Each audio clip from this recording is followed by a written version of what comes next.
মদ গাঁজা খাওয়া হারাম, মদ গাঁজা খাওয়া হারাম। এই হারামের বিরুদ্ধে বলতে বলতে আমি এখন বৃদ্ধ হয়ে গেছি। যেটা একটা আখেরি জামানা, এই জামানার সামনে আর রসুল বলেছেন জ্বলন্ত অগ্নি কয়লা হাতের তালুতে রাখা যেমন দুষ্কর ব্যাপার, আখেরি জামানায় এসে আমার উম্মতদের ঈমান রক্ষা করাও তেমন দুষ্কর হয়ে দাঁড়াবে। কথা বুঝতে পেরেছেন? সেই ঈমান লুণ্ঠনের জমানায় আমরা চলে এসেছি না। এখন মুমিনের ভাগ কমবে, মুনাফিকের ভাগ বাড়বে। কি বলে? কিন্তু দুনিয়াটা আস্তে আস্তে কিয়ামতের দিকে আগাচ্ছে। কথা বুঝতে পেরেছেন?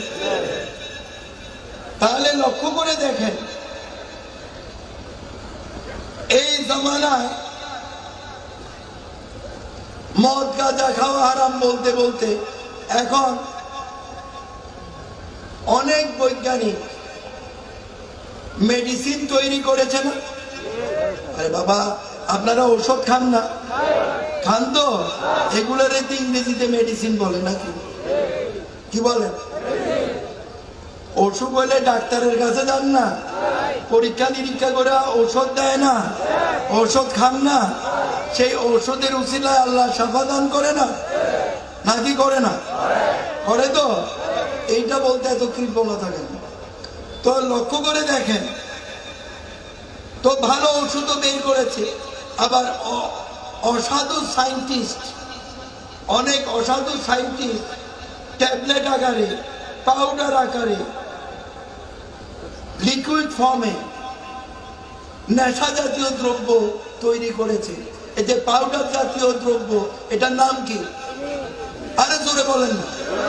কি? হিরোইন। আবার একটা ট্যাবলেট বাইর হয়েছে শুনি, এটার নাম কি? ইয়াবা। আবার এই যে শুনি বোতলের মধ্যে কি বলে পাওয়া যায়, এটারই কি বলে? ওষুধ আকারে। কি? ফেন্সিডেল।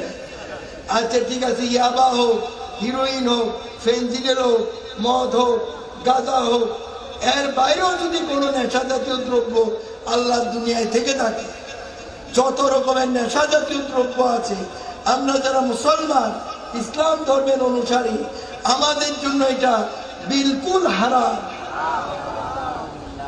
ব্যবসাও করা যাবে না, খাওয়া বা পান করাও যাবে, ইভেন কি ছোঁয়া যাবে না। ছো হারাম। এখন বলতে পারেন যে হুজুর ছুঁইলে আবার হারাম হবে কেন? খাইলামই তো। যখন ছুঁইবেন তখন শয়তান অন্তরের ভিতরে ঢুকে বলবে সুইচ যখন খাইয়েই দেখ না, সমস্যা হয়ে যাবে না? হবে কি হবে না? শয়তান এসে প্ররোচনা দিতে পারে না? পারে কি পারে না? যার জন্য ছোঁয়া হারাম। খাওয়াও যাবে না, ছোঁয়া যাবে না, এটা বিলকুল হারাম।